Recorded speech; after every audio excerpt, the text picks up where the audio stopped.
Welcome to Shukla Study Point. आप सभी का स्वागत है आपके अपने YouTube channel Shukla Study Point में। मैं शिवम शुक्ला आप सभी दोस्तों का हार्दिक स्वागत करता हूं। आज की वीडियो के माध्यम से हम लोग चर्चा करेंगे शिक्षा शास्त्र के पेपर 2 के लिखित मॉडल पेपर के बारे में। आप लोग लगातार कमेंट कर रहे थे कि सर जी शिक्षा शास्त्र का जो सेकंड पेपर होता है बीए 6 सेमेस्टर में उसका मॉडल पेपर दे दीजिए। तो मैंने कहा बिल्कुल देना चाहिए और भाई क्यों नहीं दूंगा मैं। तो आपके कमेंट्स के अकॉर्डिंग ही मैं चलता हूं। जैसे जैसे आपको कमेंट आते हैं कि सर जी हमको ये चाहिए, हमारा पेपर ये लगा हुआ, तुरंत शुक्ला स्टडी पॉइंट के द्वारा उस पेपर का एक प्रकार से 1 दिन पहले 2 दिन पहले सॉल्यूशन यानी कि उस पेपर में क्या आने वाला है उसको मैं आपको बता देता हूं, ताकि आप जा करके अपनी परीक्षा में एक प्रकार से अच्छा कर पाएँ, अच्छा प्रदर्शन कर पाएँ, अच्छे अंक प्राप्त करें। और अभी डॉक्टर राम मनोहर लोहिया अवध विश्वविद्यालय का रिजल्ट आया है। काफ़ी सारे बच्चों ने लगभग 80% से ऊपर मार्क्स लाए हैं। इससे पहले बीए में लगभग 60% से ऊपर नंबर राम मनोहर लोहिया वगैरह में नहीं उठते थे। ठीक है, 80% नंबर, 83% नंबर, इससे ऊपर ही नंबर आ रहे हैं बच्चों के। बच्चे हमारे पास बहुत सारे बच्चों ने वो भेजा था हमारे पास स्क्रीनशॉट। ठीक है, लेकिन थोड़ा सा व्यस्तता की वजह से मैं उसको सही तरीके से स्टेटस वगैरह पे नहीं लगा सका। माफ़ी चाहूँगा, लेकिन बहुत सारे बच्चों का जो प्रयास रहा अच्छा रहा।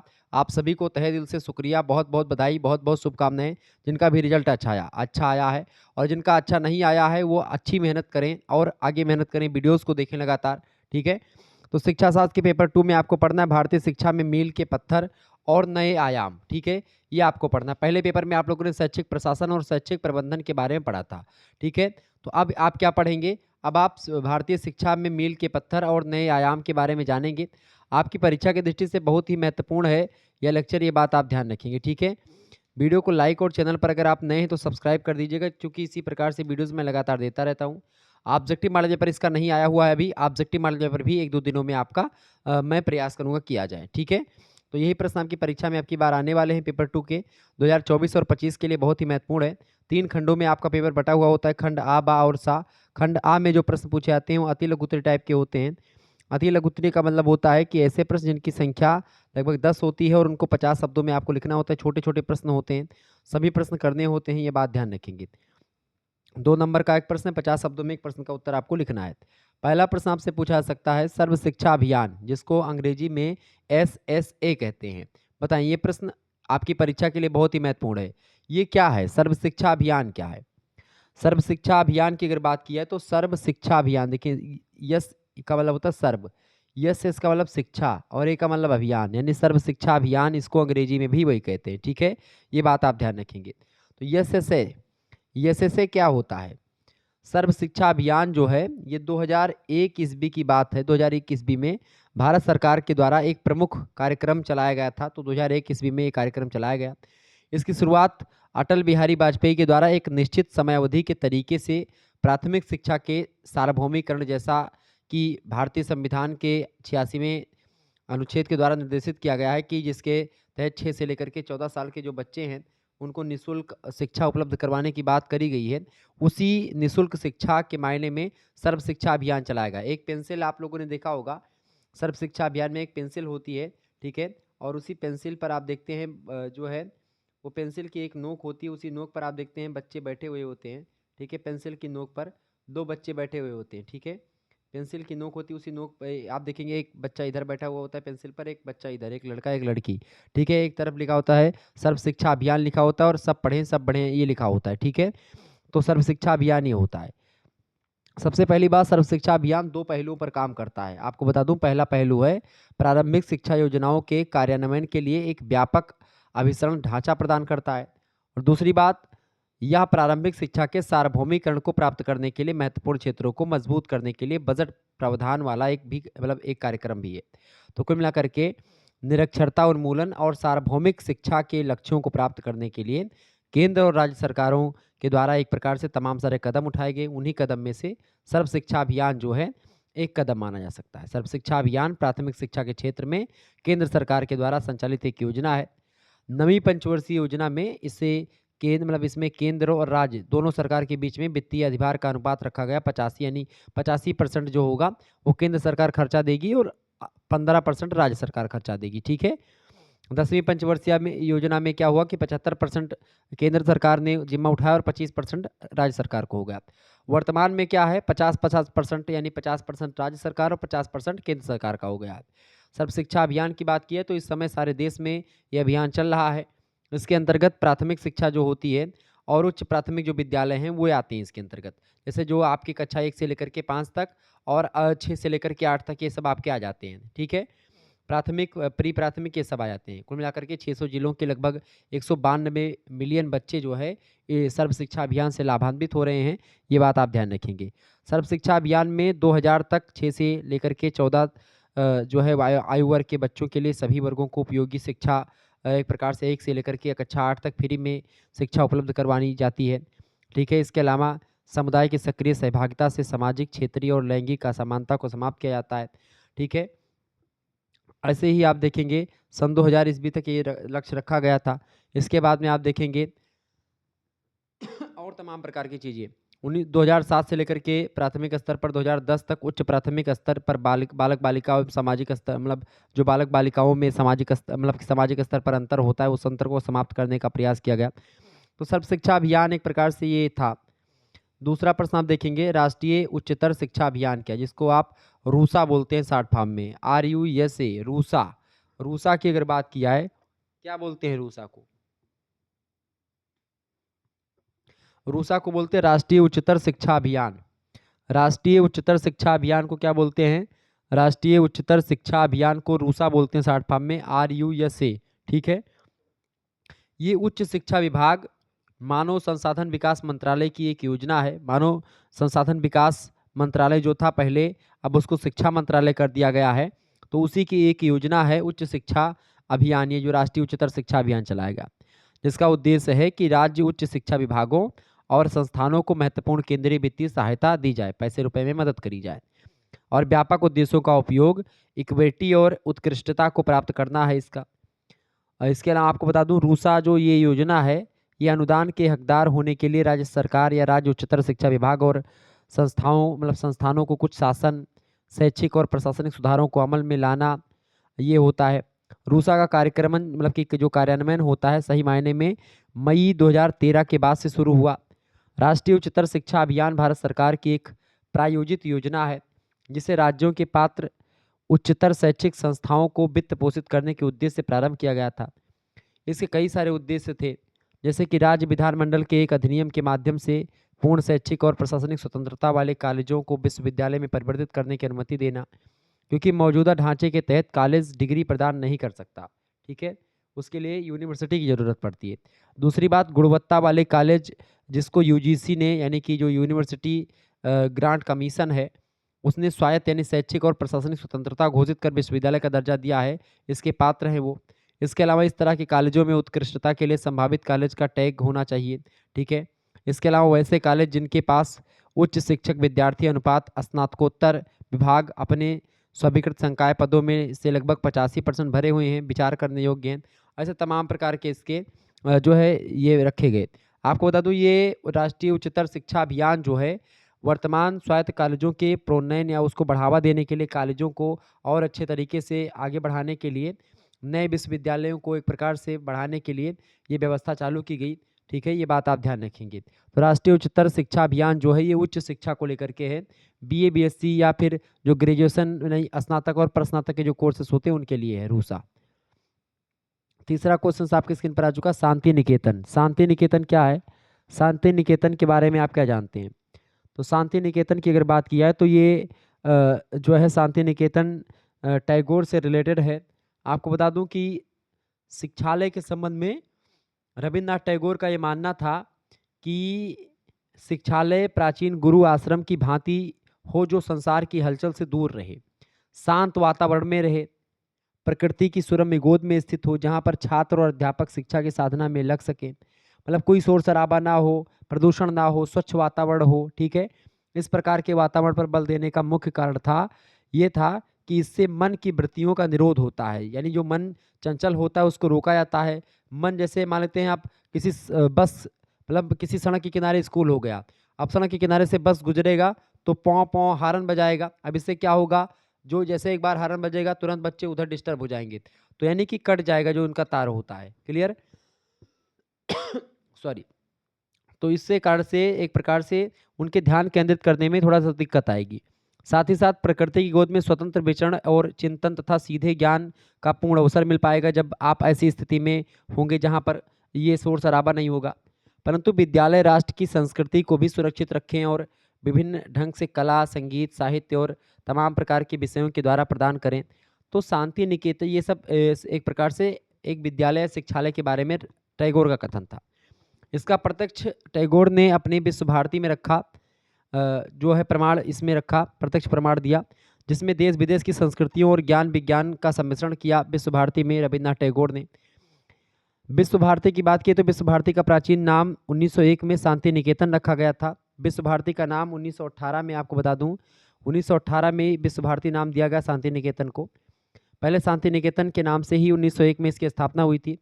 शांति निकेतन में सर्वप्रथम ब्रह्मचर्य आश्रम स्थापित हुआ, जो आध्यात्मिक केंद्र मतलब शिक्षा का केंद्र था। ब्रह्मचर्य आश्रम में क्या होता है, जो एक प्रकार से क्या होता है, आप अध्ययन अध्यापन करेंगे, ठीक है, तो ब्रह्मचर्य होता है। अब विश्व भारती के रूप में वह भारतीय संस्कृति, एशिया की संस्कृति, विश्व की संस्कृति और विश्व की प्रमुख शिक्षाओं के केंद्र में शामिल हो चुका है। तो ये एक प्रकार से शांति निकेतन है, शिक्षा निकेतन है। विश्व भारती उसका नाम बाद में होता है। आपको बता दूं विश्व भारती में पाठ भवन के अंतर्गत प्राइमरी और माध्यमिक शिक्षा दी जाती है। इसके साथ ही साथ बेसिक, प्राइमरी और सेकेंडरी कक्षाएं भी आपको इसमें मिलेंगी। इसके अलावा दूसरी बात, शिक्षा भवन के अंतर्गत इंटरमीडिएट की शिक्षा भी दी जाती है। इसके अलावा विद्या भवन में बीए और इसके अलावा एमए और रिसर्च यानी शोध की भी व्यवस्था की गई है विद्या भवन में। तो पाठ भवन विश्व भारती में कई सारी व्यवस्था है, ठीक है। पाठ भवन है, पाठ भवन में प्राइमरी और माध्यमिक शिक्षा दी जाती है, बेसिक, प्राइमरी, सेकेंडरी। शिक्षा भवन में इंटरमीडिएट की शिक्षा। विद्या भवन में बीए, एमए, रिसर्च यानी शोध डिग्री। इसके अलावा चौथा है आपका विनय भवन। विनय भवन में अध्यापक प्रशिक्षण का प्रबंध किया गया, जिसमें अध्यापक को सिखाया जाता है कि आपको कैसे पढ़ाना है, ठीक है। जिस खास करके जिसमें बेसिक, प्राइमरी और सेकेंडरी विद्यालयों के अध्यापकों को प्रशिक्षण यानी उनको ट्रेनिंग दी जाती है। पांचवा जो होता है वो होता है श्री निकेतन। श्री निकेतन के अंतर्गत शिक्षा सत्र विभाग है, जिसमें ग्रामीण और प्रौढ़ शिक्षा की योजना शामिल है। ग्रामीण और प्रौढ़ शिक्षा यानी ऐसे लोग जो कि गांव में हैं और पढ़े लिखे नहीं हैं, ठीक है, तो उनको एक प्रकार से उनके कार्यों में रुचि पैदा करने के लिए, उनके कार्यों को अच्छे तरीके से करने के लिए व्यवस्था की गई, ठीक है। तो श्री निकेतन होता है। इसमें बहुधंधी विद्यालय हैं जहाँ उद्योगों की शिक्षा भी दी जाती है। बेसिक तथा सीनियर बेसिक शिक्षा मतलब कक्षाओं की शिक्षा यहाँ पर दी जाती है। छठा होता है शिल्प भवन। शिल्प भवन जो है श्री निकेतन के अंतर्गत आता है, जिसमें कला कौशल की शिक्षा दी जाती है। हिंदी भवन में उच्च स्तरीय हिंदी का अध्ययन और शोध करवाया जाता है। कला भवन में ललित कलाओं की शिक्षा दी जाती है। संगीत भवन में संगीत, नृत्य, अभिनय की शिक्षा दी जाती है। इसके अलावा चीन भवन में चीनी संस्कृति, भाषा, इन सभी के बारे में बताया जाता है, ठीक है। इसके अलावा श्री सदन में केवल बालिकाओं की शिक्षा व्यवस्था की जाती है। तो इस तरीके से इसको शिशु विभाग मतलब इसमें शिशु विभाग भी जुड़ा हुआ है श्री सदन में। तो इस तरीके से शांति निकेतन में या विश्व भारती में तमाम प्रकार की चीज़ें शामिल हैं, ये बात आप ध्यान रखेंगे। शांति निकेतन एक प्रकार से ये भारतीय संस्कृति और आदर्शों के आधार पर शिक्षा प्रदान करना इसका पहला उद्देश्य था। प्राच्य यानी पूर्वी संस्कृति से सामंजस्य स्थापित करना भी उद्देश्य रहा शांति निकेतन का। रविन्द्रनाथ टैगोर के द्वारा स्थापित किया गया था। चौथा प्रश्न आप देख लीजिएगा, राइट टू एजुकेशन, आरटीई किसे कहते हैं, बताएं। राइट टू एजुकेशन, आरटीई के बारे में बताएं। आरटीई, राइट टू एजुकेशन, ये इंपॉर्टेंट है। राइट टू एजुकेशन की बात की तो शिक्षा का अधिकार, हर व्यक्ति को शिक्षा का अधिकार है। शिक्षा शुरू में जो एक संवैधानिक अधिकार था, अब एक मौलिक अधिकार हो गया है वर्तमान में। आपको बता दूं आरटीई एक एक्ट है, कानून है, जो कि 2009 में एक प्रकार से शिक्षा का एक प्रकार से यह अधिकार अधिनियम आया था। 4 अगस्त 2009 को संसद में अधिनियम बनाया गया था, परंतु इस एक्ट को 1 अप्रैल 2010 से लागू किया गया। इसके तहत 2009 के मुताबिक देश के सभी बच्चे जो कि 6 से लेकर के 14 साल के हैं, उन सभी बच्चों को मुफ्त में यानी निःशुल्क पढ़ाने का प्रावधान किया जाएगा। और इस परिवर्तन में भारत को दुनिया के उन 135 देशों में से एक बना दिया गया है जिसके पास शिक्षा का मौलिक अधिकार है। यानी कि 135 देश और इसके अलावा हैं जो कि शिक्षा को मौलिक अधिकार के रूप में देखते हैं, ठीक है। जो राइट टू एजुकेशन एक्ट है 2009 में आया है, उसका कई उद्देश्य था। इस एक्ट का पहला उद्देश्य यही था कि 6 से लेकर के 14 साल के जो बच्चे हैं उनके मतलब प्रत्येक बच्चे को निःशुल्क और अनिवार्य शिक्षा उपलब्ध करवाई जाए। दूसरी बात, 6 से लेकर के 14 वर्ष की आयु के प्रत्येक बच्चों का अनिवार्य प्रवेश, उपस्थिति और प्रारंभिक शिक्षा को पूरा करना, ये भी उद्देश्य रहा। इसके अलावा धारा 6 के तहत बच्चों को पड़ोस के किसी भी स्कूल में दाखिला लेने का अधिकार होता है। इसके अलावा यह एक्ट सुनिश्चित करता है कि कमजोर वर्ग के बच्चे और संचित समूह के बच्चे के साथ भेदभाव नहीं किया जाएगा। यदि कोई बच्चा ऐसा होता है जो 6 वर्ष की आयु पर किसी विद्यालय में प्रवेश नहीं ले सका है, तो वह बाद में अपनी उम्र के अनुसार कक्षा में प्रवेश ले सकता है। ये बात भी, इसकी भी छूट है पूरी। इसके अलावा यदि किसी स्कूल में प्रारंभिक शिक्षा पूरा करने का प्रावधान नहीं है, तो छात्र किसी दूसरे स्कूल में भी एक प्रकार से अपना नाम लिखवा सकते हैं। इसके अलावा निजी और विशेष श्रेणी वाले स्कूल या विद्यालय को भी आर्थिक रूप से निर्बल समुदाय के बच्चों के लिए पहली कक्षा में 25% स्थान आरक्षित करने होंगे। ये बात भी एक प्रकार से जो प्राइवेट कॉलेज हैं उनके लिए भी ये गाइडलाइन जारी की गई है। ठीक है, जो निर्बल समुदाय हैं, गरीब समुदाय हैं, उनके बच्चों को पढ़ाना पड़ेगा। लगभग 75% आप अमीर के बच्चों को पढ़ाओ, लेकिन 25% आप गरीब के बच्चों को भी पढ़ाएंगे। इसके अलावा स्कूल में प्रवेश तिथि के निकल जाने के बाद भी किसी बालक को प्रवेश देने से इनकार नहीं किया जा सकता। इसके अलावा किसी भी बच्चे को किसी भी कक्षा में दाखिले से रोका नहीं जाएगा और ना ही स्कूल से निष्कासित किया जाएगा। बच्चों को किसी भी प्रकार की शारीरिक और मानसिक यातनाएं विद्यालय में नहीं दी जाएंगी। तो ये सब राइट टू एजुकेशन है, राइट टू एजुकेशन का महत्व है। ठीक है, ये बात आप ध्यान रखेंगे। आगे बढ़ते हैं और भी चीज़ों को जानने का प्रयास करते हैं। 5वां क्वेश्चन आपकी स्क्रीन पर आ चुका है। शैक्षिक तकनीकी की परिभाषा दीजिए। शैक्षिक तकनीकी की परिभाषा दीजिए। बहुत ही जबरदस्त प्रश्न है। शैक्षिक तकनीकी फटाफट से आप लोग बताने का प्रयास करेंगे। शिक्षा से रिलेटेड जो टेक्नोलॉजी होती है उसके बारे में प्रश्न यहाँ पर पूछा जा सकता है, पूछा गया है, मतलब प्रश्न पूछा जा सकता है। शैक्षिक तकनीकी की अगर बात की जाए, देखिए शिक्षा के क्षेत्र में जो तकनीकी का प्रयोग होता है वही शैक्षिक तकनीकी, एजुकेशनल टेक्नोलॉजी, दो शब्दों से मिलकर के बना है। एक शब्द है आपका एजुकेशन और दूसरा शब्द है टेक्नोलॉजी। एजुकेशन का मतलब होता है शिक्षा देना, पढ़ाना, प्रशिक्षित करना। और जब हम शिक्षक मतलब कि जब शिक्षक अपने शिक्षण को प्रभावशाली बनाने के लिए विभिन्न तकनीकी साधनों की मदद लेता है जिससे प्रशिक्षण और अधिगम दोनों प्रभावित होते हैं, तो उसे शिक्षण तकनीकी कहा जाता है। जैसे कि मैंने डिजिटल बोर्ड ले लिया है, ठीक है, तो क्या है वो शैक्षिक तकनीकी का प्रयोग मैं कर रहा हूँ। ठीक है, तो शिक्षण तकनीकी वो कहा जाता है। यानी शिक्षा से तात्पर्य क्या होता है? बालक के व्यवहार में वांछित परिवर्तन लाना। और जब शिक्षा आपको तकनीकी के माध्यम से दी जाए तो शैक्षिक तकनीकी हो जाती है। शैक्षिक तकनीकी की परिभाषा को देते हुए डॉक्टर एस कुलकर्णी कहते हैं कि शैक्षिक तकनीकी उन सभी प्रणालियों, विधियों और माध्यमों का विज्ञान है जिसके द्वारा शिक्षा के उद्देश्यों की प्राप्ति करी जाती है। दूसरे विद्वान आते हैं बी.एफ. स्किनर। बी.एफ. स्किनर कहते हैं कि शैक्षिक तकनीकी वह शास्त्र है जो शिक्षा की प्रभावशीलता में वृद्धि करता है तथा संपूर्ण शिक्षण प्रक्रिया के अपेक्षाकृत अधिक समुन्नत करता है। ठीक है, तीसरे विद्वान आते हैं जेपी डिस्को। जेपी डिस्को कहते हैं कि शैक्षिक तकनीकी व्यवहारिक शिक्षण की समस्याओं में अधिगम मनोविज्ञान के विस्तृत प्रयोग का एक रूप होता है। कुल मिलाकर से शैक्षिक तकनीकी की अगर बात की, इसके कई उद्देश्य हैं। ये परिभाषा तो हो गई। देखिए, पाठ्य वस्तु का विश्लेषण करना जिससे क्या हो, उसके तत्वों अथवा घटकों को क्रमबद्ध रूप से व्यवस्थित किया जा सके। पुनर्बलन की प्रविधियों का चयन करना तथा उनका प्रयोग करना। विद्यार्थियों की उपलब्धियों को निर्धारित उद्देश्यों के संबंध में मूल्यांकन कर शिक्षण में सुधार करना। ये सब शैक्षिक तकनीकी के उद्देश्य हैं। ज्ञान संचय, विकास और प्रसार करना। शिक्षण अधिगम प्रक्रिया में अपेक्षित सुधार करना। शिक्षकों में शिक्षण कौशलों का विकास करके उनकी योग्यता और क्षमताओं में वृद्धि करना। इसके अलावा शिक्षण के उद्देश्यों को निर्धारण करना जिससे शिक्षण तथा जांच सुगमता से हो सके। तो ये कई सारी विशेषताएं। छात्रों के गुणों, क्षमताओं, उपलब्धियों और कौशलों का विकास, उनका विश्लेषण किया जा सके। शैक्षिक तकनीकी का ये उद्देश्य होता है। छठा क्वेश्चन आपके स्क्रीन पर आ चुका, सूचना और संचार। सूचना और संचार के बारे में कुछ बताएं। आईसीटी इसको बोलते हैं। सूचना और संचार क्या है? आईसीटी फटाफट से आप लोग बताने का प्रयास करेंगे। आईसीटी क्या है? सूचना और संचार। आईसीटी की अगर बात की जाए तो सूचना और संचार की प्रौद्योगिकी, जिसे आमतौर पर आईसीटी कहा जाता है। आईसीटी सूचना शब्द अंग्रेजी के इंफॉर्मेशन शब्द से बना हुआ है। हिंदी में सूचना बोलते हैं इंफॉर्मेशन को। इसका अर्थ होता है जानकारी देना या जानकारी बताना। ठीक है, सूचना का अर्थ होता है आवश्यक ज्ञान से। ठीक है, जो मानव समाज के लिए या मानव समाज के विकास के मार्ग को प्रशस्त करती हूँ, मार्ग को आगे बढ़ाती हूँ। ठीक है, मानव का विकास करती हूँ। सूचनाएं तथा पाने के लिए मतलब सूचनाएं पाने वाले सूचना तथा पाने वाले के मध्य सूचनाएं और सूचना पाने वाले के मध्य कर्तव्य व्यवहार को शक्ति प्रदान करते हैं। सूचनाएं किसी विशेष क्रम में सबसे बड़ी डेटाबेस का प्रस्तुतिकरण करती हैं। इसलिए यह भी कहा जाता है कि सूचना डेटाबेस का संक्षिप्त संदर्भ होती है। तकनीकी दृष्टिकोण से अगर देखें तो डाटाबेस किसी तथ्य, संख्या, नाम, चिन्ह आदि को ही कहते हैं, ठीक है, जिसके माध्यम से निगरानी का निर्माण होता है। कंप्यूटर द्वारा डेटाबेस को संभालने के लिए इलेक्ट्रॉनिक या डेटाबेस बेसमेंट जैसे सॉफ्टवेयर काम में लिए जा रहे हैं। और आप देखेंगे आने वाले समय में तरह तरह के डेटाबेस को विभिन्न प्रकार के प्रोग्राम में लाने के लिए तैयारियां चल रही। डेटाबेस के फोल्डरों के समूह से भी एक प्रकार से बन रहे हैं। तो ये होती है एक प्रकार से आपकी सूचना और संचार। सूचना बेसिकली क्या होती है? सूचना किसे कहते हैं?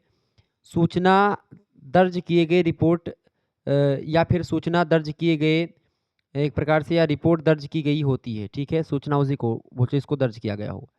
कार्टर कहते हैं कि सूचना का दस्तावेज उस बहुउपयोगी जानकारी से होता है जो व्यक्ति, विषय व स्थान विशेष के लिए हमेशा प्रस्तुत रहता है। एन बेल्किन कहते हैं कि सूचना किसी आकार को बदलने की क्षमता रखती है। तो कुल मिलाकर के सूचना ये होती है। अब संचार क्या होता है? संचार को अंग्रेजी में कम्युनिकेशन बोलते हैं, ठीक है। कम्युनिकेशन का एक प्रकार से लैटिन भाषा का शब्द है, कम्युनिस शब्द से बना हुआ है, जिसका मतलब होता है सामान्य। यानी मतलब कि इस प्रकार संप्रेषण एक ऐसी प्रक्रिया है जो कि एक सामान्य अवबोध के माध्यम से फैलती है। यानी कि जब दो या दो से अधिक व्यक्ति आपस में कुछ सार्थक अंक देते हैं, सार्थक बातचीत करते हैं, एक दूसरे के विचारों को आदान प्रदान करते हैं, तो ही संचार होता है। संचार से आशय मानव रूप से अन्य विचार के बदले में ना कि टेलीफोन, तार, रेडियो, टेलीविजन आदि तकनीकी रूप से, ठीक है। आमने सामने बैठ करके संचार बड़ा अच्छा माना जाता है। तो सूचना और संचार ये होता है, ठीक है, ये बात ध्यान रखेंगे। प्रोफेसर एस के दुबे कहते हैं कि सूचना और संप्रेषण तकनीकों का आशय संचार की व्यवस्था के कुशल संचालन से है, जो प्राप्त को एक स्थान से दूसरे स्थान तक प्रेषित करने में मदद करते हैं। यानी एक सूचना को दूसरे स्थान में जाने के लिए कौन मदद करता है? संचार मदद करते हैं, ठीक है। तो सूचना को भेजने के लिए संचार के माध्यमों की जरूरत पड़ती है। अगला प्रश्न है एडुसेट की आवश्यकता एवं महत्व बताएं। एजुसेट की आवश्यकता क्या है और इसका महत्व क्या है? फटाफट से आप बताने का प्रयास करेंगे। इंपॉर्टेंट प्रश्न परीक्षा की दृष्टि से बताएंगे सभी लोग।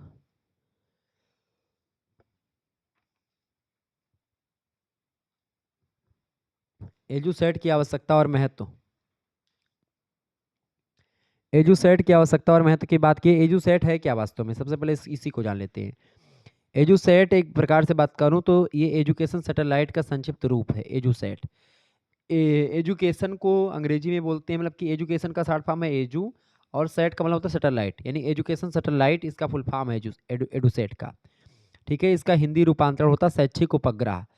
यह पहला समर्पित शिक्षा उपग्रह है जो कि देश भर में सामाजिक शैक्षिक उपग्रह जो है एक प्रकार से, यानी शिक्षा से रिलेटेड उपग्रह, ठीक है, शिक्षा से रिलेटेड सैटेलाइट, ठीक है, ये बात ध्यान रखेंगे। इसरो के द्वारा 2004 में लॉन्च किया गया था इसको, ठीक है, सैटेलाइट को, जो शिक्षा से रिलेटेड था।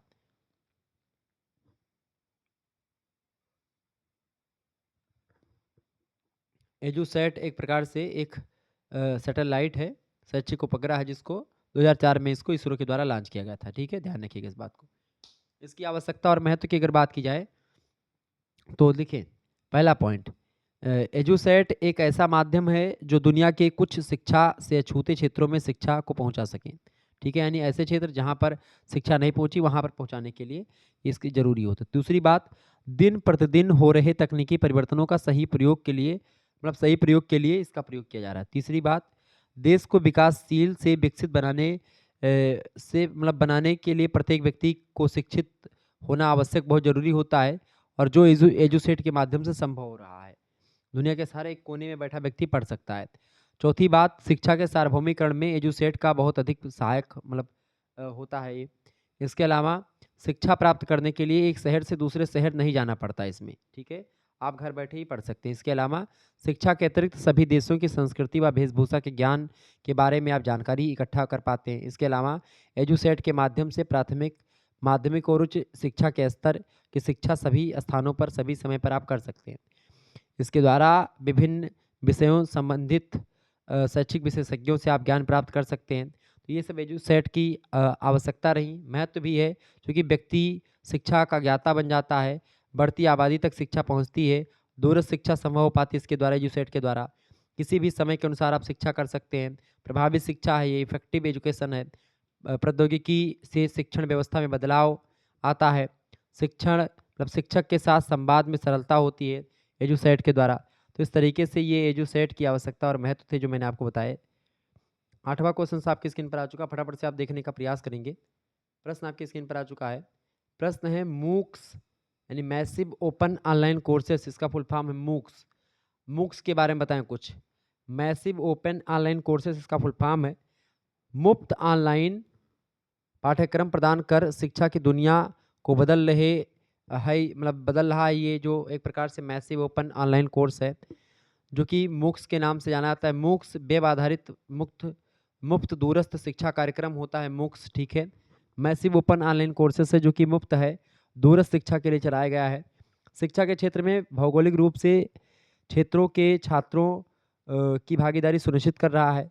यह एक निःशुल्क और मुफ्त ऑनलाइन दूरस्थ शिक्षा पाठ्यक्रम होती है। यह खुले मंच पर है जहां विश्व भर के कई व्यक्ति अप्रतिबंधित भागीदारी की अनुमति देख करके सीख रहे हैं। मूक्स की बात की जाए तो मूक्स जो होता है इसके कई कार्य होते हैं। ये एक प्रकार से यह विशाल खुला ऑनलाइन पाठ्यक्रम है। किसी भी व्यक्ति को ऑनलाइन शिक्षण सामग्री वितरित करने के लिए एक मॉडल है ये, जो पाठ्यक्रम लेना चाहता है उसमें उपस्थिति की कोई सीमा नहीं है। यह ना तो खुली ऑनलाइन सामग्री है और ना ही कोई दूरस्थ शिक्षा या ऑनलाइन संचार। यह एक तरह का मुफ्त ऑनलाइन कोर्स है। और आपको बता दूं कि इस कार्यक्रम के जरिए दुनिया के किसी भी कोने में लोगों को इंटरनेट के द्वारा शिक्षा दी जाती है। दुनिया में उच्च शिक्षा के उज्जवल भविष्य के लिए मूक्स को महत्वपूर्ण माना जा रहा है। मूक्स विशेष तौर पर स्टेम यानी कि साइंस, टेक्नोलॉजी, इंजीनियरिंग एंड चिकित्सा यानी मेडिकल, यानी इसको आप शॉर्ट फॉर्म में स्टेम बोलते हैं, ठीक है। स्टेम के लिए बहुत उपयोगी है, ठीक है। स्टेम के क्षेत्र में ऐसे छात्रों के लिए अंतिम विकल्प बनाए गए हैं जो सीधे तौर पर विश्वविद्यालय से सीधा प्राप्त करने में असक्षम हैं, उनके लिए चलाया गया है। तो स्टेम यानी science, technology, engineering and medical, इन सभी के लिए बहुत ज़रूरी है मूक्स। मूक्स ये होता है, ठीक है। आगे देखेंगे 9वां नंबर क्वेश्चन है ई पाठशाला वेबसाइट क्या है। ई पाठशाला इंटरनेट पाठशाला इसको बोलते हैं, ठीक है। ई पाठशाला वेबसाइट की अगर बात की जाए तो ई पाठशाला शिक्षा मंत्रालय भारत सरकार की एक संयुक्त पहल है और राष्ट्रीय शैक्षिक अनुसंधान और प्रशिक्षण परिषद, जिसको एनसीईआरटी बोलते हैं, उसको छात्र, शिक्षक, माता पिता, शिक्षा मंत्रालय मतलब शिक्षा मंत्रालय, शिक्षा परिषद को पाठ, ऑडियो, वीडियो प्रकाशित और विभिन्न प्रकार की अन्य पहचान और गैर सर्टिफिकेट सामग्री जिसमें सभी शैक्षिक संसाधनों को प्रदर्शित करने और प्रसारित करने के लिए विकसित किया गया है, उसी को ई पाठशाला कहते हैं। ई पाठशाला वेबसाइट की अगर बात की जाए तो छात्रों के लिए कक्षाओं के ऑनलाइन ट्यूशन के रूप में एक वैकल्पिक अवतार लिया गया है। इसके माध्यम से शिक्षा घरों तक ले जाने लगी है। हालांकि एनसीईआरटी सहित पाठ्यक्रमों के लिए पाठ्य पुस्तकों की अनुपलब्धता के कारण से अभिभावकों को परेशानी हो रही है। स्कूल शिक्षा को सुचारू रूप से चलाने के लिए ऑनलाइन पाठ्यपुस्तकें शुरू की गई हैं। इस सिलसिले में केंद्रीय शिक्षा मंत्री ने बताया कि 1 से लेकर के 12 तक एनसीईआरटी किताबों को ई पाठशाला वेबसाइट पर चेक कर सकते हैं। इसके लिए ई पाठशाला .nic.in पर आप पाठ्यपुस्तकें प्राप्त कर सकते हैं किसी भी कक्षा की। कक्षा 6 मतलब कक्षा 1 से लेकर कक्षा 12 तक सारी की सारी, ठीक है, मतलब की जो पुस्तकें हैं। कोरोना वायरस जब आया तो उसके चलते देश के सभी सेक्टर बुरी तरह से इससे प्रभावित हो गए। कोरोना से सभी सेक्टर प्रभावित हुए। वायरस के बचाव के लिए किताबों की दुकानें भी बंद हो गई थी, इसलिए किताबें एक प्रकार से ऑनलाइन या आपको मोबाइल पर मिल जाएं, इसके लिए एक प्रकार से चलाए गए थे। एनसीईआरटी की बुक्स अपलोड कर दी गई टेक्स्ट फॉर्म में ई पाठशाला की वेबसाइट पर। तो text book, audio, video sources आप जो है यहाँ से डाउनलोड कर सकते हैं। डिजिटल साधनों से बच्चों की पढ़ाई सुनिश्चित करने की कोशिश की गई ई पाठशाला वेबसाइट के माध्यम से। 10वां क्वेश्चन है दुर्गाबाई देशमुख समिति के बारे में कुछ बताएं। दुर्गाबाई देशमुख समिति फटाफट से आप बताने का प्रयास करेंगे। दुर्गाबाई देशमुख समिति की अगर बात करें तो इस समिति ने जनवरी 1959 में अपना प्रतिवेदन भारत सरकार के सम्मुख प्रस्तुत किया, जिसमें उन्होंने कई सुझाव दिया था। आपको बता दूं कि दुर्गाबाई देशमुख कमेटी जो आई थी 1958 में आई थी, ठीक है। और 1958 में इसका गठन हुआ। 1959 में इसने अपना एक प्रकार से सुझाव दिया था सरकार को। सुझाव क्या था? पहला सुझाव था कि कुछ समय के लिए महिला शिक्षा को एक खास समस्या के रूप में देखना चाहिए। दूसरी बात, निर्धारित अवधि के अंतर्गत निश्चित योजना के अनुसार महिला शिक्षा का विकास करने का दायित्व अपने ऊपर लेना चाहिए। तीसरी बात, ग्रामीण शिक्षा में स्त्री शिक्षा के प्रचार प्रसार के लिए विशिष्ट प्रयास करने चाहिए। ये भी सुझाव दुर्गाबाई देशमुख समिति के द्वारा दिया गया स्त्री शिक्षा को बढ़ावा देने के लिए। चौथी बात, पुरुषों तथा महिलाओं की शिक्षा में विद्यमान अंतर को अतिशीघ्र समाप्त करने का प्रयास करना चाहिए। ये भी दुर्गाबाई देशमुख समिति का एक प्रकार से एक सुझाव था। पांचवा सुझाव इसके द्वारा दिया गया कि समस्त राज्यों को स्त्री शिक्षा के विस्तार हेतु नीति बनाने और उसे क्रियान्वित करने के लिए आवश्यक वित्तीय सहायता प्रदान करनी चाहिए। इसके अलावा जो है महिला शिक्षा की समस्याओं पर विचार करने हेतु राष्ट्रीय महिला शिक्षा परिषद एक अलग इकाई के रूप में गठित करनी चाहिए। इसके अलावा महिला शिक्षा के प्रसार हेतु राज्यों में लड़कियों की शिक्षा की राज्य परिषदें गठित करनी चाहिए। ठीक है, तो दुर्गाबाई देशमुख समिति के सुझावों को स्वीकार करते हुए केंद्रीय शिक्षा मंत्रालय ने 1965 को राष्ट्रीय महिला परिषद या राष्ट्रीय महिला शिक्षा परिषद यानी national council of women education का गठन किया गया। इस परिषद ने महिला शिक्षा की समस्याओं का समाधान प्रस्तुत किया। महिला शिक्षा के व्यापक प्रचार प्रसार हेतु नीतियां बनाई गईं। उनके क्रियान्वयन हेतु प्राथमिकताओं के आधार पर सुझाव दिए गए। स्त्री शिक्षा की चालू स्थिति का मूल्यांकन करके नए कार्यक्रमों की रूपरेखा तैयार करना, समय समय पर सर्वेक्षण, संगोष्ठियों और अनुसंधान कार्यक्रमों को आयोजित करने में अपना उत्तरदायित्व भली भांति निभाया। तो इस तरीके से ये समिति बनाई गई थी, दुर्गाबाई देशमुख समिति, स्त्री शिक्षा को लेकर के उसको बढ़ावा देने के लिए। आगे देखेंगे, अगला प्रश्न है, चौथा नंबर प्रश्न है, कोई मतलब कि खंडबा देखेंगे तो इसमें आपको केवल 4 या 5 प्रश्न करने हैं, दीर्घ मतलब लघु उत्तरीय के। 150 या 200 शब्दों में इन प्रश्नों के उत्तर को आपको लिखना। 8 क्वेश्चन दिए जाते हैं, इनमें से 5 या 4 प्रश्न आपको करने होते हैं। पहला प्रश्न, दैनिक जीवन में सोशल मीडिया के प्रभाव का वर्णन कीजिए। दैनिक जीवन में सोशल मीडिया का प्रभाव क्या रहा है, बताएं, फटाफट से आप बताने का प्रयास करेंगे। दैनिक जीवन में सोशल मीडिया की अगर बात की है तो सोशल मीडिया का परिणाम, सोशल मीडिया का प्रभाव अच्छा भी रहा है, बुरा भी रहा है। सोशल मीडिया जैसा कि आप जानते हैं, फेसबुक, इंस्टाग्राम, ठीक है, आजकल तो बच्चे रील देखने में बहुत ज़्यादा बिजी हैं। 15 सेकंड पे उसको एक नई कहानी चाहिए, उनको लंबी वीडियोस देख नहीं पाते हैं। तो समाज में किसी भी चीज़ की अगर बात करें तो 2 पक्ष होते हैं, एक नकारात्मक और एक सकारात्मक, ठीक है? तो हर एक चीज़ में ऐसे ही सोशल मीडिया के 2 प्रभाव हैं, एक सकारात्मक और एक नकारात्मक। दैनिक जीवन में सोशल मीडिया के प्रभाव की अगर बात की, पहला प्रभाव लिखेंगे, बहुत तेज गति से होने वाला संचार माध्यम है ये। जैसे दिल्ली में कोई बैठा है और आप जो है गोंडा से या किसी भी अयोध्या में बैठ करके आप क्या कर सकते हैं, अपने फ़ोन से किसी दूसरे व्यक्ति, वहाँ दिल्ली में बैठे व्यक्ति के पास फ़ोन कर सकते हैं, व्हाट्सएप पर फ़ोटो भेज सकते हैं, यहाँ तक कि ऑनलाइन वीडियो कॉलिंग कर सकते हैं आप, ठीक है? आपकी फ़ोटो यहाँ पर दिखेगी, वहाँ पर दिल्ली से उनकी फ़ोटो दिखेगी, ठीक है? इसके अलावा दूसरी बात, यह जानकारी को एक ही जगह इकट्ठा करता है। तीसरी बात, सरलता से समाचार प्राप्त हो जाती है। इसके अलावा सभी वर्गों के लिए, जैसे कि शिक्षित वर्ग या अशिक्षित वर्ग हो, सभी के लिए सोशल मीडिया आवश्यक हो गई है। इसके अलावा यहाँ किसी प्रकार से कोई व्यक्ति किसी भी कंटेंट का मालिक नहीं होता है, ठीक है? ये बात ध्यान रखेंगे। इसके अलावा छठी बात ये है कि फ़ोटो, वीडियो, सूचना, डॉक्यूमेंट्स आदि को आसानी से शेयर किया जा सकता है यहाँ पर, ठीक है? तो ये दैनिक जीवन में इसका प्रभाव है। इसके अलावा अगर बात की है इसका क्या दुष्प्रभाव है, उसको भी जान लेते हैं सोशल मीडिया का, यानी कि नकारात्मक प्रभाव क्या है। नकारात्मक प्रभाव की बात की है तो पहला प्रभाव नकारात्मक यही है कि यह बहुत सारी जानकारी प्रदान करता है, जिनमें से बहुत सी जानकारी भ्रामक होती है, मतलब बहुत सी जानकारी सही नहीं होती हैं, भ्रम पैदा करती हैं, ठीक है? तो एक बताया नहीं गया कि एक प्रकार से जब आप बहुत ज़्यादा पढ़ लेते हैं तो बहुत ज़्यादा confusion, more education more confusion, no education no confusion.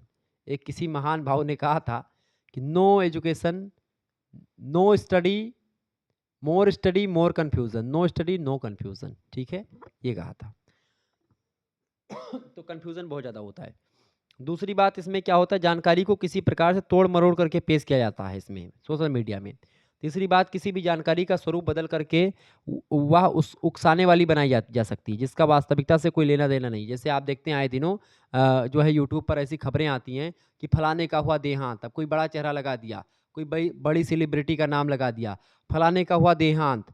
अब लेकिन जो कम पढ़े लिखे हैं वो नहीं जान पाते हैं, या पढ़े लिखे भी लोग नहीं जान पाते हैं, क्योंकि बड़ा-बड़ा लिखा है कि फलाने का हुआ देहांत। अब मैं किसी का नाम नहीं लूँगा, तो बड़े-बड़े सेलिब्रिटी का ऐसे मैंने पोस्टर देखा है, और बगल में क्या होता है, छोटा-सा एक क्वेश्चन मार्क लगा देते हैं। अब क्या फलाने का देहांत हुआ? मतलब क्या? एक प्रश्न आपसे पूछ रहे हैं। तो ऐसी स्थिति में क्या होता है, एक भड़काऊ हो गया और यूट्यूब वाले की जो कम्युनिटी है, उसको भी फॉलो हो गया, ठीक है? चूँकि यूट्यूब ने सोचा कि भई ये प्रश्न पूछ रहा है, अब क्या होगा? अब यूट्यूब ने इस पर एक्शन लेना प्रारंभ किया है। हालाँकि आपको बता दूँ कि ये जो एक प्रकार से क्वेश्चन मार्क, एक्सक्लेमेशन, विस्मयादिबोधक चिन्ह लगा करके लोग भड़काऊ टाइप के कंटेंट मतलब कि वो बताते हैं, थंबनेल बनाते हैं कि जैसे अभी मैं आपको बता दूँ कि जैसे कि यही आ जाएगा, मतलब कि ये मत मुश्किल से 10 मिनट की वीडियो में सब कुछ फँस गया, ये हो गया, ये ऐसा नहीं होता है, ठीक है? तो ये चीज़ आप ध्यान रखेंगे, यानी कि ये एक प्रकार से क्या है, ये वास्तविकता से इसका कोई लेना-देना नहीं होता है। चौथी बात क्या है इसमें कि यहाँ पर कंटेंट का कोई मालिक ना होने से मूल स्रोत का इसमें अभाव होता है, कहाँ से क्या निकला इसका पता नहीं चलता। इसके अलावा प्राइवेसी पूर्णता इसमें एक प्रकार से भंग हो जाती है। इसके अलावा फ़ोटो या वीडियो की एडिटिंग करके भ्रम फैलाया जा सकता है, जिनके द्वारा कभी-कभी जो है दंगे की आशंका भी एक प्रकार से उत्पन्न हो जाती है। और इसके अलावा साइबर अपराध सोशल मीडिया से जुड़ी सबसे बड़ी समस्या आजकल निकल कर के सामने आई है। तो इसके दैनिक जीवन में सोशल मीडिया के प्रभाव और एक प्रकार से इसके दुष्प्रभाव और एक प्रकार से अच्छे प्रभाव दोनों को मैंने आपको बता दिया। दूसरा प्रश्न आपकी स्क्रीन पर आ चुका, पर्यावरणीय शिक्षा की विशेषताएँ बताएँ। पर्यावरणीय शिक्षा, फटाफट से आप बताने का प्रयास करेंगे, बहुत ही महत्वपूर्ण प्रश्न है। पर्यावरणीय शिक्षा की विशेषताएँ बताएँ भाई। बताएँगे फटाफट से पर्यावरणीय शिक्षा की विशेषताएँ। देखिए पर्यावरणीय शिक्षा की अगर बात की जाए तो इन्वायरमेंट से रिलेटेड जो शिक्षा होती है, पर्यावरणीय शिक्षा होती है। पर्यावरणीय शिक्षा वह प्रक्रिया है जिसके द्वारा मानव जो होता है अपनी संस्कृति तथा जैविक परिवेश के बीच पारस्परिक संबंधों की समझ तथा मतलब समझ का विकास करता है, संप्रत्यों का स्पष्टीकरण होता है, कुशलताओं और अभिवृत्तियों का विकास करता है मनुष्य। यह शिक्षा व्यक्ति की निर्णय प्रक्रिया और व्यवहार संहिता में भी अपेक्षित परिवर्तन लाती है। क्लियर? ये बात आप ध्यान रखेंगे। चैपमैन टेलर ने परिभाषा दी पर्यावरणीय शिक्षा की कि पर्यावरणीय शिक्षा सद्नागरिक का विकास करती है। इससे अध्येता में पर्यावरण के संबंध में जानकारी, प्रेरणा और उत्तरदायित्व के भाव आते हैं। यानी कि जब आप पर्यावरण शिक्षा के बारे में जान लेते हैं कि भाई अगर हम ये करेंगे तो ये हानि होगा, पर्यावरण को हानि होगी तो हमको भी हानि होगी। जब आप जानकारी आपके पास होगी तभी आप अच्छे तरीके से क्या कर पाएँगे, तभी आप एक प्रकार से अच्छे तरीके से पर्यावरण का एक प्रकार से संरक्षण कर पाएँगे। तो पर्यावरण की कई विशेषताएँ हैं। पहली विशेषता है पर्यावरण शिक्षा के द्वारा मानव को भौतिक, सांस्कृतिक, मनोवैज्ञानिक तथा जैविक पर्यावरण की सूचनाएँ प्रदान की जाती हैं और इस ज्ञान का व्यावहारिक जीवन में प्रयोग करने एवं सार्थकता के लिए पर्यावरण शिक्षा महत्वपूर्ण योगदान देती है।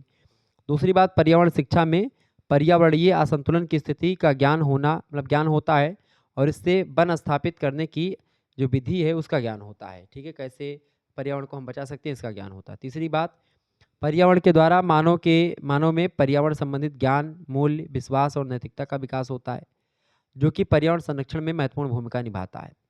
चौथा इसका विशेषता ये है पर्यावरणीय शिक्षा की कि पर्यावरण एक ऐसी प्रक्रिया है जिसके अंतर्गत मानव के सांस्कृतिक एवं जैविक पर्यावरण के पारस्परिक संबंधों की व्याख्या की जाती है। इसके अलावा इस प्रक्रिया में विभिन्न आयामों एवं प्रदूषण की समस्याओं का कारण, प्रभाव तथा उपायों के संदर्भ में अध्ययन किया जाता है।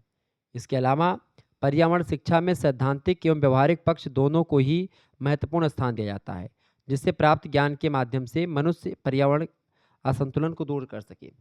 इसके अलावा पर्यावरण शिक्षा स्वस्थ जीवन का प्रमुख आधार मानी जाती है। इसकी प्राप्ति के लिए मानव में जनतंत्रात्मकता का होना बहुत जरूरी है।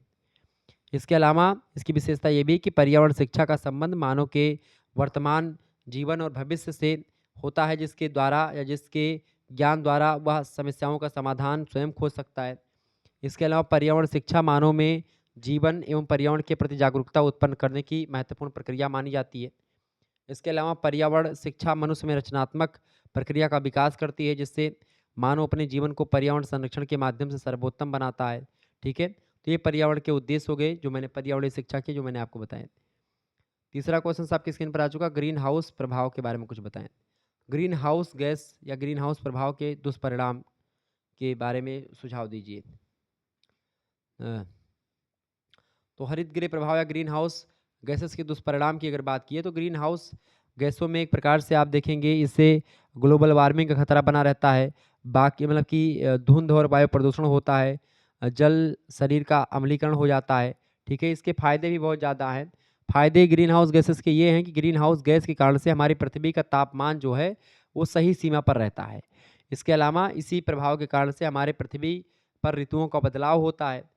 इसी प्रभाव से हरित गृह प्रभाव से ही सूर्य से आने वाली जो प्रकाश है उसका नुकसान मतलब उसका लगभग एक प्रकार से उसका आधा भाग, जो भाग मनुष्य के स्वास्थ्य के लिए हानिकारक है, उसको मतलब जो नुकसानदायक भाग है उसको अवशोषित कर लिया जाता है और सुरक्षित प्रकाश को हमारी पृथ्वी तक पहुँचाया जाता है ओज़ोन परत के माध्यम से, ठीक है? इसके अलावा यह पृथ्वी के तापमान को नियंत्रित करने में मदद करता है। इसके अलावा पानी पृथ्वी पर तीनों रूपों मतलब कि तीनों रूपों से मौजूद है, बर्फ, तरल और वाष्प तीनों रूपों में। अर्थात इसी प्रभाव के कारण से बर्फ का पानी में और पानी का वाष्प में परिवर्तन होता है और वाष्प बारिश में बदल करके हमारे जो पीने योग्य पानी होता है उसमें परिवर्तित होता है। इस तरीके से ग्रीन हाउस गैसेस का बहुत ज़्यादा फायदा भी है। दूसरी तरफ इसका नुकसान भी, दुष्परिणाम इसका ये है कि ग्रीन हाउस गैसेस हमारे लिए लाभदायक तो है, तो उसका कुछ हमारे जीवन में दुष्परिणाम भी है। जैसे कि आपको बताऊँ, पहला दुष्परिणाम, ग्रीन हाउस गैसों से में लगातार वृद्धि जब होती जाती है, चूँकि लगातार वृद्धि भी हो रही है इस समय, जिसके कारण से क्या हो रहा है कि तापमान में वृद्धि होगी।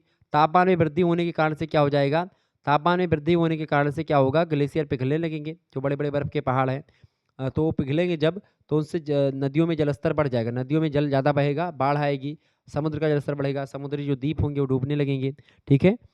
तापमान के बढ़ने के कारण से आज हमें कई परेशानियाँ देखने को मिल रही है, जैसे वर्षा कम होने लगी है, रेगिस्तान में बाढ़ आने लगी है। इसके कारण आज ग्लेशियर की बर्फ़ बहुत ज़्यादा पिघलने लगी है।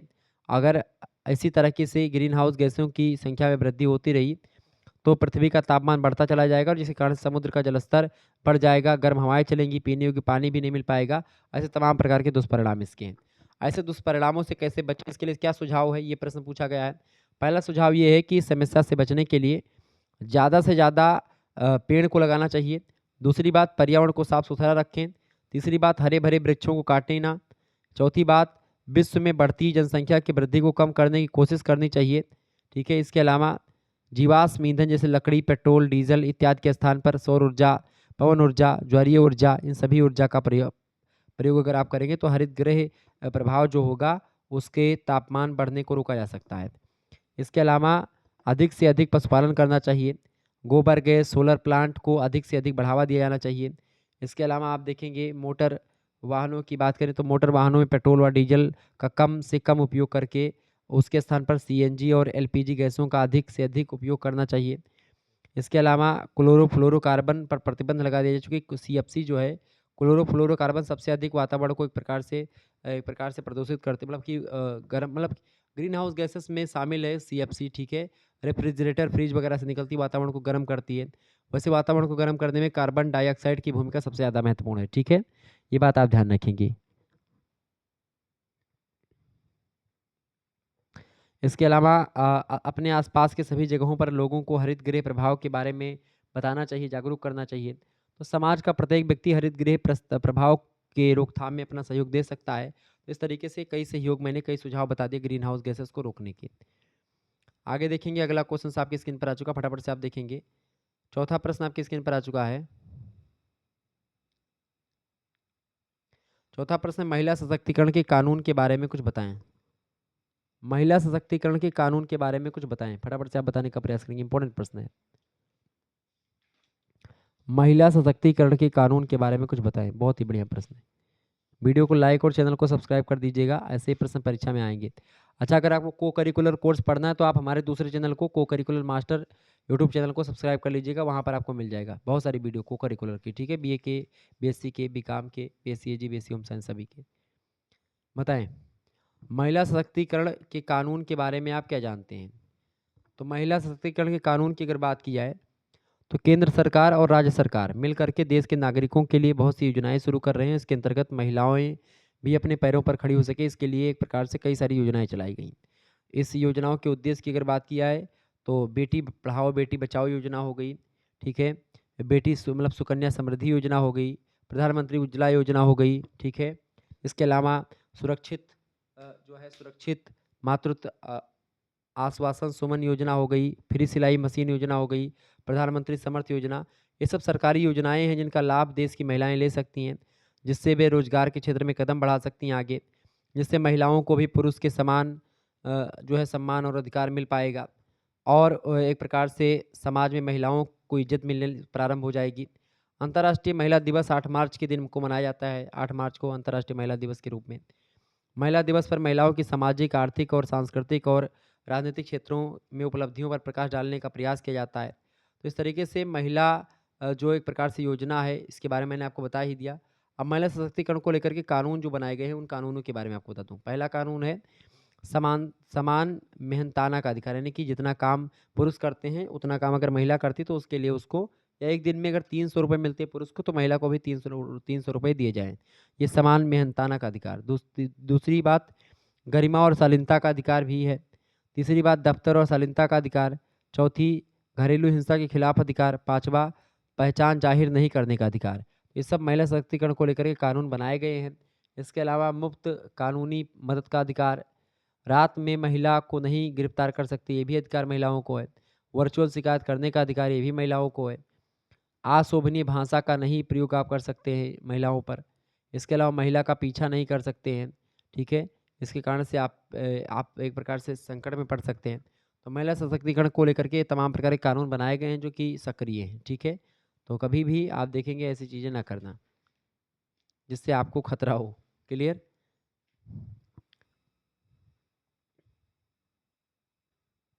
आगे बढ़िएगा। अगला प्रश्न है 5वां नंबर, स्वयं शिक्षा क्या है विवेचना कीजिए। स्वयं शिक्षा, स्वयं की अगर बात की तो स्वयं जो है एक प्रकार से SWAYAM, ये होता है स्वयं। स्वयं की अगर बात की है तो स्वयं जो होता है इसका फुल फॉर्म होता है study web of active learning for young minds, ठीक है? इसका मतलब होता है स्वयं का क्या मतलब होता है? स्वयं का मतलब होता है ये study web of active learning for young minds, ठीक है? माइंड्स। तो भारत सरकार के द्वारा ये शुरू किया गया एक कार्यक्रम है स्वयं, और इसे शिक्षा नीति के 3 प्रमुख सिद्धांतों में शामिल किया गया। सिद्धांतों पहुंच, इक्विटी और गुणवत्ता को प्राप्त करने के लिए डिजाइन किया गया है, ठीक है? और इसका प्रयास है कि एक प्रकार से आपको बता सर्वोत्तम शिक्षण अधिगम संसाधनों को उपलब्ध करवाना, ठीक है? अधिगम का मतलब होता है सीखने के जो सिद्धांत हैं उनको सभी तक पहुंचाना स्वयं का उद्देश्य रहा है। स्वयं उन छात्रों के लिए डिजिटल डिवाइस को एक प्रकार से पढ़ाने का प्रयास करता है, उसको बताने का प्रयास करता है जो अब तक डिजिटल क्रांति से अछूते रहे हैं और ज्ञान की मुख्य धारा में शामिल नहीं हो पाए हैं, उनके लिए व्यवस्था स्वयं के द्वारा की गई। स्वयं की अगर बात की है तो एक ऐसे प्लेटफॉर्म के माध्यम से किया जाता है जो कि कक्षा 9 से लेकर के पोस्ट ग्रेजुएट तक समझौते में पढ़ने वाले सभी पाठ्यक्रमों की होस्ट की सुविधा प्रदान करता है।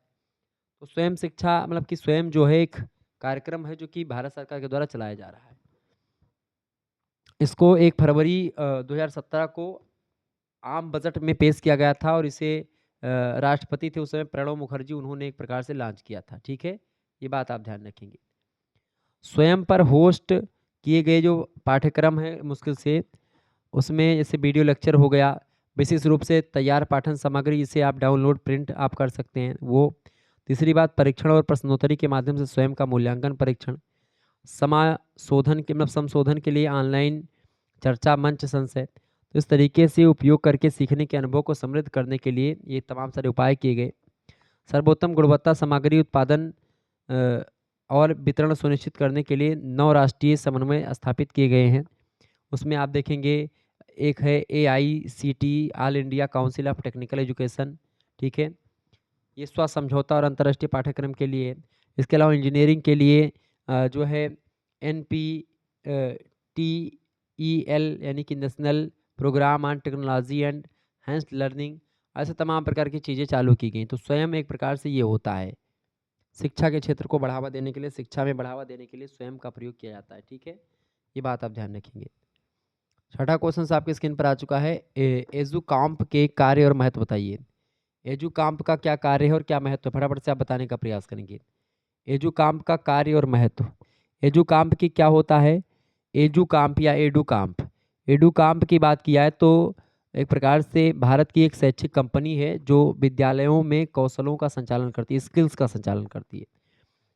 एजुकाम समूह विद्यालयों में अपनी सेवा शिक्षा संबंधी क्षेत्रों तक पहुंचाता है।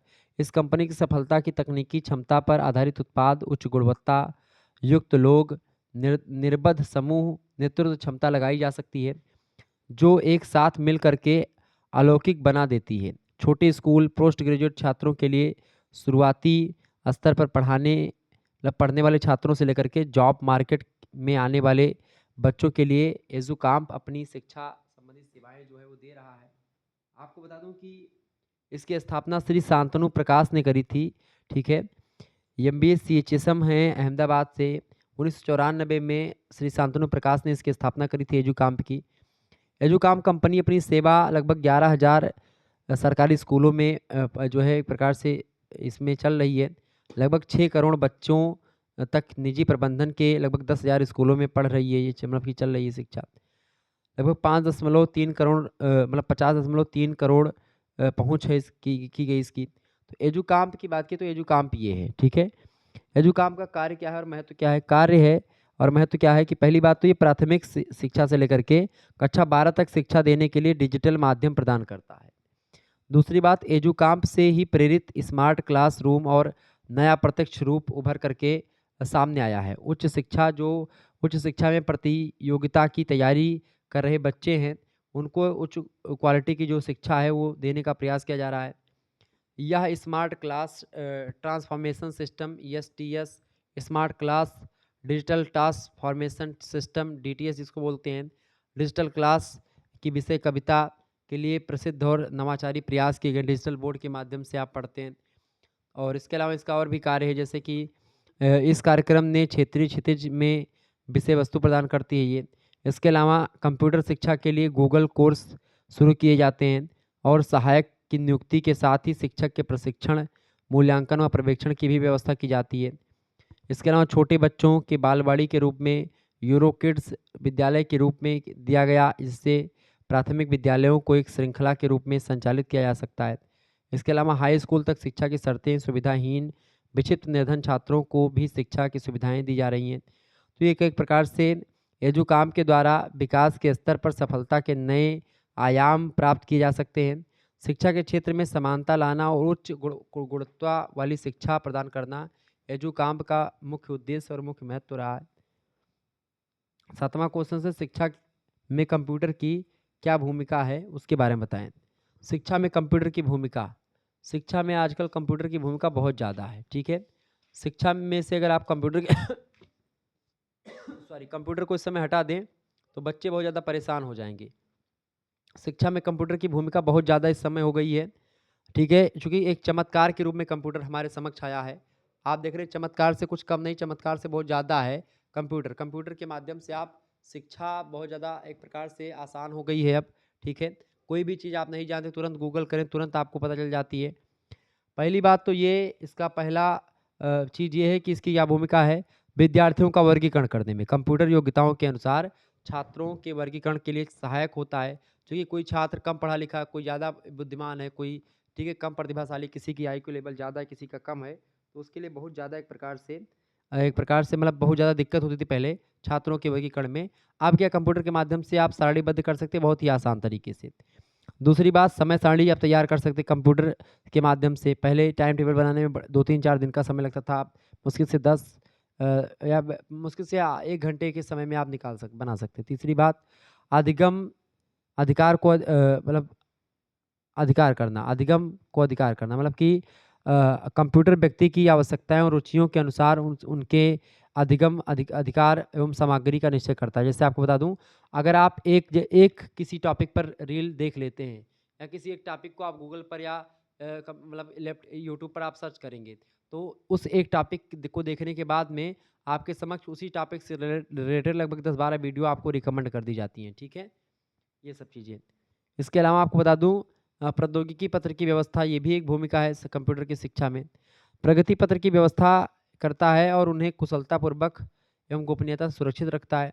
आसान पहुंच, प्रत्यक्ष अंतरक्रिया और ट्यूटोरियल और संवाद, फ्लैश पेज क्रिएटर, समस्या समाधान एवं कल्पना, प्रायोगिक कार्य, पुनर्शोधन, निर्देश, ऐसे तमाम प्रकार की भूमिका निभाता है कंप्यूटर शिक्षा में। ठीक है, ये बात आप ध्यान रखेंगे। 8वां क्वेश्चन है, शैक्षिक तकनीकी की विशेषताएं बताएं। शैक्षिक तकनीकी की क्या विशेषताएं हो सकती हैं, फटाफट से आप लोग बताने का प्रयास करेंगे। शैक्षिक टेक्नोलॉजी की क्या विशेषताएं हैं? बहुत ही महत्वपूर्ण प्रश्न है, शैक्षिक तकनीकी की विशेषताएं बताएं।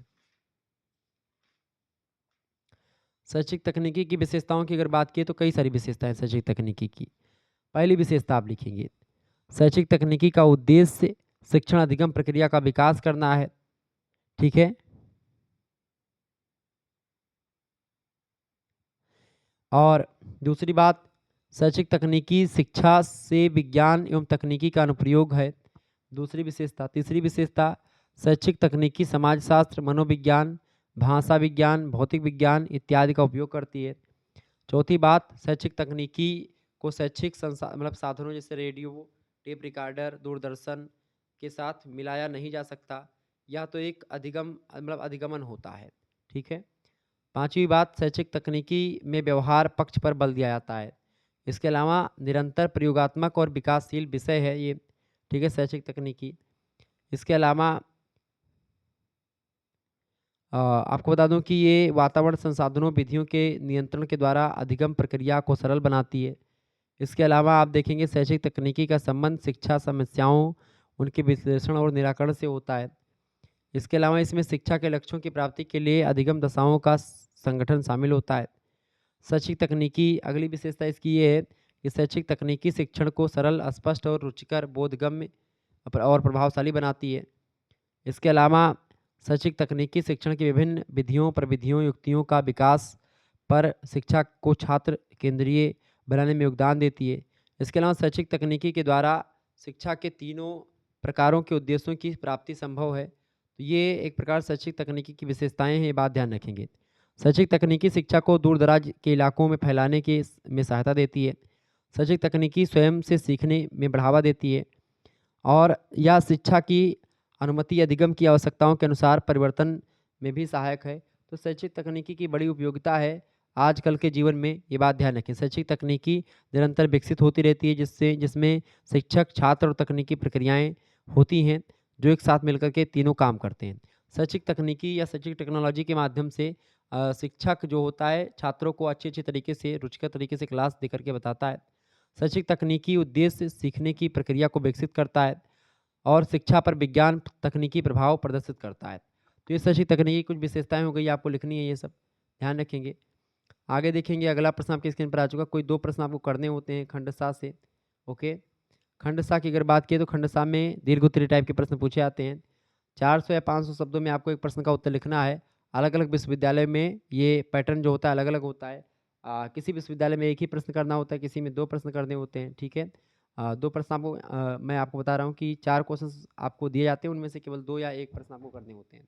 ठीक है, अगर 3 घंटे की परीक्षा होगी तो 2 प्रश्न, अगर 2 घंटे की परीक्षा होगी तो 1 प्रश्न। देखिए, प्रश्न आपकी स्क्रीन पर आ चुका है। वनस्थली विद्यापीठ का परिचय देते हुए उसके लक्ष्य और उद्देश्य को स्पष्ट कीजिए। बहुत ही महत्वपूर्ण प्रश्न है परीक्षा की दृष्टि से, आपकी परीक्षा में आने वाला, तो इन प्रश्नों को तैयार कर लीजिएगा। आप देखेंगे होम साइंस का पेपर हुआ है, उसमें सारे प्रश्न पूछे गए। होम साइंस का क्वेश्चन पेपर भी मैं दे दूंगा। आप लोग प्लेलिस्ट मैंने बना दी, प्लेलिस्ट की में वीडियोस को देख लीजिएगा। ठीक है, इसकी भी प्लेलिस्ट में बना दूंगा। राष्ट्रीय माध्यमिक शिक्षा अभियान, जिसको RMSA बोलते हैं, इसकी अवधारणा स्पष्ट कीजिए। RMSA इसकी अवधारणा को आपको स्पष्ट करना है, बहुत ही इंपॉर्टेंट प्रश्न है। ठीक है, ये प्रश्न आप याद कर लीजिएगा। अगला क्वेश्चन, तीसरा नंबर प्रश्न देखेंगे। सूचना एवं संचार प्रौद्योगिकी, जिसको आप ICT बोलते हैं, इसका महत्व और आवश्यकता क्या है, इस पर प्रकाश डालिए। इसके अलावा आगे देखेंगे, अगला क्वेश्चन आपकी स्क्रीन पर आ चुका है, फटाफट से आप देखने का प्रयास करेंगे। अगला प्रश्न है, चौथा नंबर प्रश्न, सोशल मीडिया के फायदे और नुकसान क्या होते हैं, बताएं। सोशल मीडिया के फायदे और नुकसान तो मैंने आपको समझा ही दिए थे। अब संचार व्यवस्था में प्रौद्योगिकी, ये भी मैंने ICT भी बताया था। राष्ट्रीय माध्यमिक शिक्षा अभियान, जिसको RMSA बोलते हैं। ठीक है, एक होता है SSA आप जानते हैं, वो प्राथमिक शिक्षा के लिए है। फिर उसके आगे बढ़ेंगे आप तो आपको क्या मिलेगा, RMSA मिलेगा, राष्ट्रीय माध्यमिक शिक्षा अभियान। ठीक है, ये भारत सरकार की एक प्रमुख योजना है जो माध्यमिक शिक्षा तक पहुंच बढ़ाती है। ठीक है, और इसकी शुरुआत मतलब इसकी गुणवत्ता में सुधार करती है। जो माध्यमिक शिक्षा में जो समस्याएं हैं, जो बाधाएं हैं, उन बाधाओं को दूर करती, समस्याओं का निराकरण करती है। राष्ट्रीय माध्यमिक अभियान भारत सरकार की एक प्रमुख योजना एक प्रकार से जिसकी शुरुआत 2009 या 10 के आसपास हुई थी, ये बात भी आप ध्यान रखेंगे। तो ये रमसा है, क्लियर, ध्यान रखिएगा इस बात को। तो इस तरीके से आप लोग इन चारों प्रश्नों को तैयार कर लीजिएगा। ये आपके दीर्घोत्तरीय प्रश्न परीक्षा की दृष्टि से इंपॉर्टेंट है, आप इसका स्क्रीनशॉट ले लीजिएगा, इन प्रश्नों को तैयार कर लीजिए। आपकी परीक्षा में हूबहू आएंगे अगर आपकी परीक्षा लिखित होती है। जैसे वीर बहादुर सिंह पूर्वांचल, चौधरी चरण सिंह मेरठ विश्वविद्यालय, जननायक चंद्रशेखर बलिया विश्वविद्यालय, प्रोफेसर रज्जू भैया विश्वविद्यालय, राम मनोहर लोहिया, वीर बहादुर सिंह पूर्वांचल विश्वविद्यालय, इन सभी का परीक्षा ऑब्जेक्टिव होती है। तो इन सभी के लिए बहुत ही ज़बरदस्त है। ठीक है, ध्यान रखिएगा। तो इन सभी प्रश्नों को आप तैयार कर लीजिएगा। ये 10 क्वेश्चन आप देखेंगे, इसका स्क्रीनशॉट ले लीजिएगा। बाकी मैं और प्रयास करूँगा कि डिजिटल बोर्ड पर आपको क्वेश्चन और आंसर दोनों लिखे हुए आपको वहाँ पर मिलेंगे। आपको समझाने का प्रयास करूँगा दीर्घोत्तरीय प्रश्न जो होंगे, ठीक है? ये बात ध्यान रखेंगे। तो शिक्षा शास्त्र बी तृतीय वर्ष का छठवां सेमेस्टर में आपको पेपर नंबर 2 से बनने वाले प्रश्नों के बारे में आज की वीडियो के माध्यम से मैंने चर्चा करी। जिसमें भारतीय शिक्षा में मील के पत्थर और नए आयाम का मॉडल पेपर देखा हमने 2024-25 का, ठीक है? इसके बाद में आपको और किस सब्जेक्ट का मॉडल पेपर चाहिए? ज्योग्राफी का पेपर 2 का मॉडल पेपर तैयार हो रहा है, जल्दी आ जाएगा, ठीक है? धन्यवाद और इसका ऑब्जेक्टिव मॉडल पेपर भी आपके समक्ष जल्दी आ जाएगा। ओके, तो एक बार वीडियो को लाइक और शेयर कर दीजिएगा। ये मॉडल पेपर बहुत ही इंपॉर्टेंट है, ये लिखित मॉडल पेपर है, सब्जेक्टिव मॉडल पेपर है, अति लघु उत्तरीय, लघु उत्तरीय और दीर्घ उत्तरीय टाइप के प्रश्न इसमें मैंने रखे हैं जो कि आपकी परीक्षा के लिए बहुत ही महत्वपूर्ण है। तो आप किसी भी यूनिवर्सिटी की परीक्षा देने जा रहे हैं, आप इस वीडियो को 2 से 3 बार देख लेंगे तो आपके दिमाग में कुछ ना कुछ बातें रह जाएँगी और उन्हीं बातों को आप बना करके अच्छा आसानी से लिख पाएँगे, ठीक है? ओके, चलिए वीडियो को शेयर ज़रूर कर दीजिएगा और लाइक करना बिल्कुल ना भूलें। तो शिक्षा शास्त्र का एक प्रकार से आज आप लोगों ने मॉडल पेपर देख लिया। पेपर नंबर 1 में क्या पढ़ना था शिक्षा शास्त्र के? शिक्षा शास्त्र के पेपर नंबर 1 में आप लोगों को पढ़ना था शैक्षिक प्रशासन और शैक्षिक प्रबंधन के बारे में। उसका भी लिखित मॉडल पेपर हो चुका, ऑब्जेक्टिव भी हो चुका है। इसका आज लिखित हो गया और ऑब्जेक्टिव आपका 1-2 दिनों में ऑब्जेक्टिव भी मैं दे दूँगा। भारतीय शिक्षा में मील के पत्थर और नए आयाम का ऑब्जेक्टिव मॉडल पेपर तैयार हो रहा है, जल्दी वो भी आ जाएगा, ठीक है? बाकी आपको करिकुलर मास्टर और बीए करिकुलर 2 चैनल हमारे और हैं। उन दोनों चैनल को आप सब्सक्राइब कर लीजिएगा, को करिकुलर मास्टर और बीए करिकुलर। डिस्क्रिप्शन बॉक्स में लिंक लिंक दे दूँगा को करिकुलर मास्टर यूट्यूब चैनल के, आप सब्सक्राइब कर लीजिएगा। ओके, धन्यवाद, मिलते हैं नेक्स्ट वीडियो में।